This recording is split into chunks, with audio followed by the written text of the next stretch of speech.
Dans cette vidéo, je vais m'appuyer sur le livre Atomic Habits qui est exceptionnel concernant la discipline et je vais te partager ma vision sur le sujet parce que je suis quelqu'un de discipliné depuis plus de 10 ans. On se retrouve aujourd'hui dans une nouvelle vidéo qui n'était absolument pas prévue. C'est-à-dire que ces derniers temps, j'ai eu pas mal de discussions sur la discipline, sur la motivation, sur ouais mais Eva, t'es tout le temps disciplinée, t'es tout le temps motivée, comment tu fais?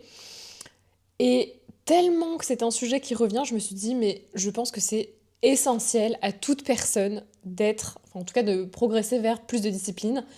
Ça va t'aider dans tous les domaines de ta vie, dans le sport, dans le business, tous les domaines où en fait il y a des objectifs et où la discipline apparaît comme quelque chose d'essentiel. Loin de moi l'envie de me faire un portrait élogieux, c'est simplement que, il faut dire ce qui est, je suis quelqu'un de très discipliné, je pense depuis petite, donc il y a sûrement un peu de génétique, je ne l'exclus pas, donc j'ai sûrement de la chance, mais par contre, ça se construit, j'en suis persuadée, et j'aimerais te communiquer ma vision des choses, te donner des conseils et des petits mantras que tu peux te répéter en fait quotidiennement pour lutter contre cette terrible flemme et cette procrastination. Et en fait, j'y réfléchissais depuis un moment à cette vidéo et je me disais mais est-ce que ça rentre vraiment dans les clous, dans mon expertise? Et je pense que ça vous permet de connaître un peu plus ma personnalité et qu'en fait, bah ouais, la discipline, c'est grave un axe business. Donc je me suis dit, go, on le fait. Je pense que ça peut vraiment vous faire plaisir. Vous me direz, peut-être que j'en ferai d'autres si le sujet vous intéresse. Mais déjà, on va dégrossir le sujet aujourd'hui. Alors, on commence la vidéo. D'abord, j'aimerais dire quelque chose, c'est que je ne suis pas tous les jours motivée. La motivation et la discipline, ce sont deux choses différentes. Et en fait, il est presque impossible, c'est même certain, d'être toujours motivé. On a tous envie, un jour de pluie, de rester sous la couette et de ne pas aller s'entraîner. Voilà, c'est humain, il n'y a absolument rien de dramatique. Et on pense souvent que la discipline, en fait, c'est du mental et que c'est inné.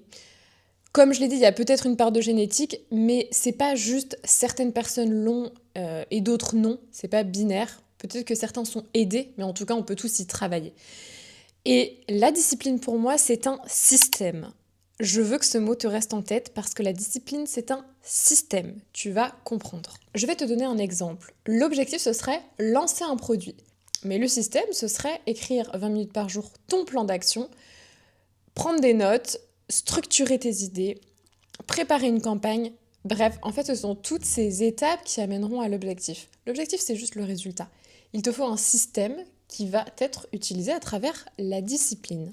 Donc dans ma vie, je n'ai jamais compté sur ma motivation, j'ai simplement construit des systèmes qui m'obligent à avancer. C'est tout l'enjeu. Et je vais te donner les 5 piliers de ma discipline pour que tu comprennes en fait comment dans mon quotidien je reste disciplinée même quand la motivation n'est pas là, comment en fait je construis des systèmes, comment ma vie s'articule et on y va, c'est parti. Donc première chose, je capture absolument toutes mes idées.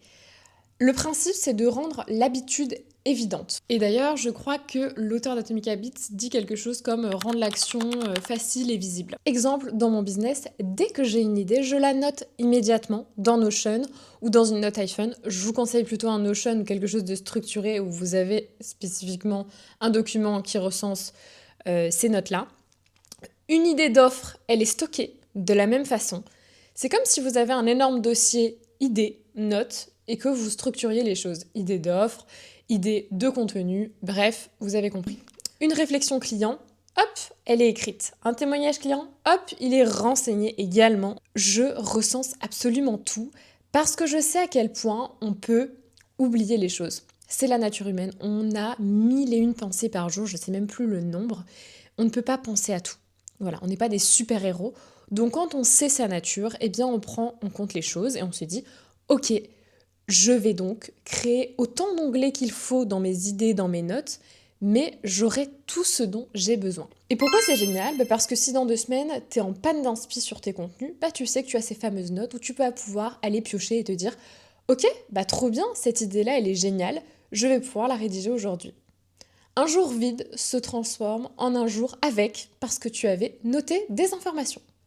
Vous pouvez déjà recenser tout cela et puis vous affinerez, vous rajouterez des onglets ou des sous-docs si besoin. Mais en tout cas, il faut que tout soit structuré Parce que le problème des notes iPhone, c'est que c'est pas vraiment des dossiers, enfin, à moins que vous structuriez les choses d'une meilleure façon, mais c'est énormément de notes à la chaîne et je trouve que c'est pas idéal. On retient qu'il ne faut jamais laisser une idée dépendre de sa mémoire parce qu'elle est faillible. Deuxième pilier de ma discipline, c'est je construis des systèmes. Le but étant de réduire la friction. Et Atomic Habits dit clairement que l'environnement influence plus que la motivation. À bon entendeur. Qu'est-ce qu'on entend par environnement ? Eh bien l'environnement déjà large. Si tu travailles dans une pièce en bordel, permets-moi de te dire que ça peut pas être très clair dans ta tête. Ou alors t'es vraiment incroyable, mais en tout cas ça va pas durer. Donc déjà soigne ton environnement, donc à la fois physique autour de toi, mais soigne aussi ton environnement de travail et des templates de contenu. Par exemple, moi j'ai créé le Freelance Content Lab. C'est un template où vous avez un portail client que vous pouvez dupliquer, donc vous savez tout ce qui est attendu dans vos projets clients, le contexte, les paiements, enfin voilà, tout. Ça c'est un portail client. Et après on a un planning de contenu où là vous avez chaque jour un calendrier édito à faire en cours. Tout est traçable et ça fait partie d'un environnement avec un réel système qui soit structuré, qu'on puisse suivre au quotidien. Vous vous doutez bien qu'on a 1000 et une tâches. Si en plus on se perd dans ses documents, c'est un pur enfer. Il faut avoir un onboarding client, par exemple, quand vous acceptez un nouveau client, qui soit standardisé, où il y a un process, un template, quelles sont les différentes étapes, une structure d'offre qui est déjà prête. Comment on crée une nouvelle offre ? C'est quoi en fait les rubriques essentielles, les sections à chaque fois qu'on renseigne ? Tout ça, ça doit être fait. Vous devez avoir un nombre, peut-être une dizaine de templates sur tous les pans de votre business. Ça va vous faire chier, vulgairement, mais ça vous fera gagner du temps à l'avenir. Il faut accepter de passer du temps au début sur certaines choses énervantes, qui ne nous font pas plaisir, mais qui derrière vont nous donner grandement le sourire. Exemple, moi dans le panier de contenu, j'ai aussi un template de post. Voilà, il faut penser à mettre tel mot-clé, telle légende, etc., heure de publication, programmée, tout ça. Et au moment où tu dois écrire un post, t'as déjà un template, tu gagnes 20 minutes de réflexion. Et je te jure que c'est vrai.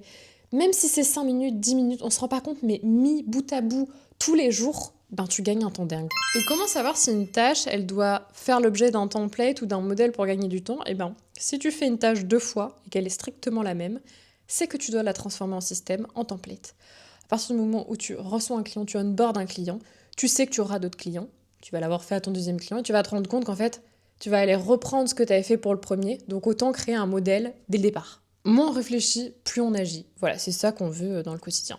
Troisième pilier de ma discipline, je découpe tout. Le but, c'est de rendre l'action simple. Et dans Atomic Habits, il dit que les petites actions répétées créent des résultats massifs. Cas concret, tu vas lancer un produit. Au lieu de « je dois créer un produit » qui peut être très bloquant, voire angoissant, tu te dis « mais par où je commence ?» Tu fais définir une idée, écrire un plan, créer module 1, tester, vendre. Tu fais déjà un premier test. On n'est pas obligé de donner un produit complètement fini. On peut évaluer son marché et c'est d'ailleurs très intelligent. Comme ça, tu évites de passer 6 mois sur un produit qui ferait peut-être un flop. Tu essayes de voir déjà ce que ça rend, est-ce que ça mord à l'hameçon dès le premier module. Il faut transformer chaque projet en étapes ridiculement simples. Et j'insiste sur ridiculement parce que c'est très important. Il faut commencer par le plus facile. Il faut avancer même 10 minutes par jour. Ce n'est pas la complexité qui bloque, c'est parfois le flou. Donc si déjà tu sais que tu as juste un plan, tu as trouvé l'idée de ton premier module, tu l'as créé, tu l'as testé, ça fonctionne, on passe au deuxième. Si tu es quelqu'un qui te noie vite, c'est une façon de faire. Maintenant, si tu es quelqu'un qui n'a pas peur et qui est sûr de ton produit, tu peux aller jusqu'au bout avant de le lancer. Mais parfois, c'est intéressant quand on a cette espèce d'angoisse permanente d'avoir l'impression qu'on va échouer, on ne sait pas si notre projet va plaire, on peut faire des micro-actions et tester d'ores et déjà avec des petits modules des premières étapes. Et ce n'est pas la complexité en fait qui bloque, c'est souvent le flou. C'est ça que j'aimerais que tu retiennes. Quatrième pilier, je passe à l'action rapidement. Principe, c'est en fait de ne pas casser la chaîne. Et Atomic Habits, je crois qu'il disait, l'accumulation et la régularité, en fait, c'est plus fort que la perfection. On est souvent à rechercher la perfection. alors que ça n'a pas grande utilité. En fait, dans mon business, je réponds vite aux opportunités quand je reçois des mails, des DM. Je publie même si c'est imparfait. Je lance avant d'être prête. Par exemple, tu veux lancer une offre, et ben tu fais une story, tu testes au lieu d'attendre 3 semaines. Déjà, tu vois comment les gens accueillent la nouvelle. En fait, ne laisse jamais une action en suspens. Si tu as un doute, essaye de casser ce doute et d'avoir directement une réponse en parlant à ta communauté parce qu'elle est là pour ça. Il y a aussi une règle que je m'applique, c'est la règle des 5 minutes. Tout ce qui prend moins de 5 minutes, je le fais tout de suite. C'est-à-dire que répondre à un mail, ça ne prend pas plus que 5 minutes généralement, à moins que ce soit un pavé. Et bien dans ces cas-là, je le fais. Et on a aussi cette règle des petits pas, des premiers pas. Je teste, j'ai un doute, je poste une story. C'est ça que je veux que vous gardiez en tête. Agir rapidement, ça vous fera avoir des réponses plus vite. Et aussi avoir probablement la bonne direction. 5e pilier, je contrôle mon environnement et mon but c'est de supprimer les obstacles. C'est-à-dire que je rends les bonnes habitudes faciles et les mauvaises disciplines. C'est d'ailleurs ce qui est dit dans le livre d'Atomic Habits. Donc, dans mon business, j'ai un bureau qui soit clean, des outils qui sont prêts, des distractions limitées. J'enlève toutes les pastilles de notification, j'enlève les sons. Je mets des limites de temps sur mes applications. Oui, je fais vraiment tout ça. Je ne le dis pas juste, je le fais. Donc, tu veux bosser, je veux que ton espace soit prêt. Comme ça, tu commences direct, plutôt que quand tout est en bazar, tu procrastines, ça te donne même pas envie de travailler. Franchement, c'est contre-productif. Donc, conseil, tu prépares ton espace la veille, tu supprimes les distractions visibles, tu crées en fait un environnement qui te pousse à agir parce que l'environnement décide souvent à ta place. Un exemple tout bête, parce que là on parle beaucoup de business, vu que c'est le cœur de mon activité, et de mes vidéos YouTube, je parle de mon expertise business, mais si tu es sportive, moi je suis extrêmement sportive, donc j'utilise aussi la discipline dans tout ça. Je sais très bien qu'après une journée de travail, si je suis allée au bureau ou... bref, même si je suis chez moi, si je me mets sur mon canapé et que je commence à scroller sur les réseaux, je ne me lèverai jamais de mon canapé. Donc quand j'ai fini ma journée de travail, j'enfile ma tenue. Ma tenue est prête depuis la veille, ma tenue de sport, parce qu'en fait j'ai décidé que je ferais du sport. Donc ma tenue elle est prête, elle est visible. J'ai simplement à aller la mettre, je ne m'assois pas sur mon canapé, je la mets et là tu vas te sentir très bête si tu dois changer ta tenue. C'est même impossible. Tu es déjà dans le mouvement, tu as déjà enfilé ta tenue, donc tu es dans le mouvement, dans la motivation, tu vas y aller. Et c'est comme ça que tu te retrouves à aller faire ton sport et à revenir extrêmement fier parce que tu as atteint un objectif quotidien qui s'inscrit sur la durée. Donc voilà, c'est un autre exemple que je dis beaucoup à mes amis pour le sport, c'est prépare ta tenue et mets-la immédiatement à l'heure où tu es censé y aller, où tu avais décidé que tu irais. On en a fini avec ces 5 piliers de ma discipline. C'est vraiment quelque chose de personnel et il faut savoir que c'est comme ça que je suis arrivée à carrément redéfinir mon identité. C'est-à-dire qu'aujourd'hui, j'estime avoir une identité disciplinée. Et le mot identité est fort, c'est pour moi le vrai niveau, le haut niveau de la discipline. Parce qu'aujourd'hui, je me demande plus si je fais quelque chose, je me dis que je le fais parce que c'est qui je suis. C'est encore plus ancré et c'est exceptionnel. Et ça se construit grâce à toutes les habitudes que je viens de te donner. Publier du contenu, en fait, c'est plus une option, c'est mon standard. Aller au sport, c'est aussi facile maintenant que de me laver les dents. Et je sais que ça peut paraître fou, mais c'est sincère. Et aujourd'hui, je n'agis pas selon mon envie, j'agis selon mon identité, qui est le fait d'être un être discipliné.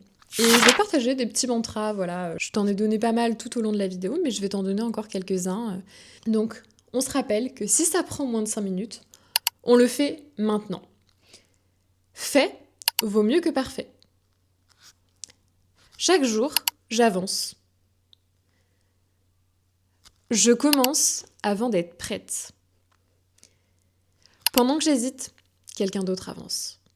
Voilà, le but c'est de ne pas prendre de retard, en fait, d'avoir une vie à la hauteur de ce qu'on veut, des objectifs que l'on a.